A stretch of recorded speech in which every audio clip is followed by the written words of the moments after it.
Good morning, everyone. Today is July 9th. This weekend is coming up the special event that I had mentioned. It is here in Lexington. If you are going, contact me and I will give you more information. This last weekend I didn't get it quite as much done as I would have liked. I did get a special video done for those who are members of the Mists of Time group. I am currently finishing up the plasma petroglyphs paper because now that I've completed several of the longer papers, I have the background and infrastructure necessary for the plasma glyphs paper, and so I'm working through that. And on that note, somebody had asked for an explanation about some of the movements of the planets, why they would change in the early solar system. So if you have interest in that, either join the Mists of Time group, which is on Facebook, or email me and I'll get you a link. I'm not putting it just all over the web because it is actually kind of important for my paper. Not saying that I deserve special credit, but I don't really want people jumping the gun before I get my paper totally published.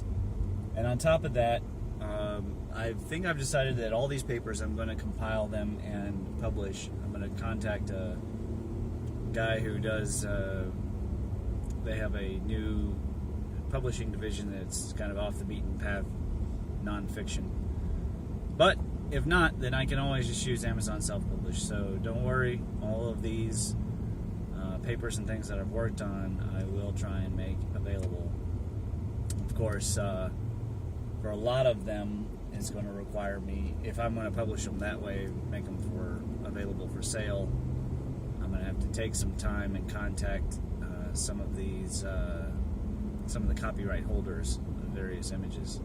So I can't promise that it'll be necessarily anytime soon that I would have that.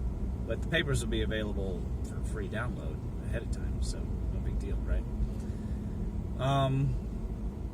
I think that the Magnetic Universe ended up with 300 and some citations, more than 600 footnotes.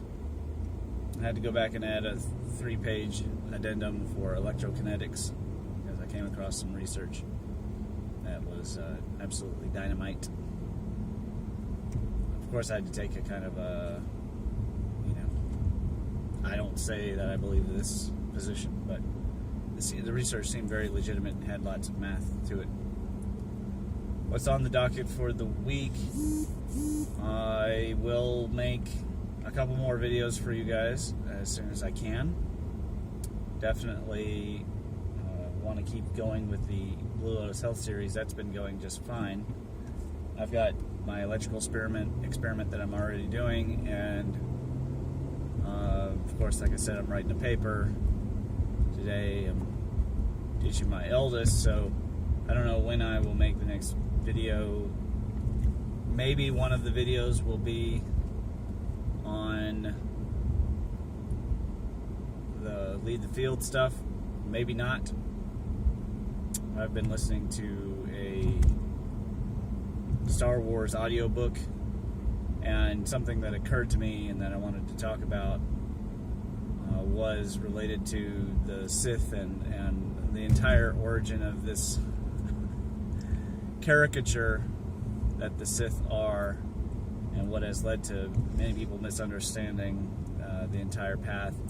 I think even George Lucas himself kind of lost the vision as to what really things were about. Bear in mind, for the first film, the first few films, he had Joseph Campbell, Dr. Joseph Campbell, on set for advisory, and Dr. Joe has been dead for a long time now.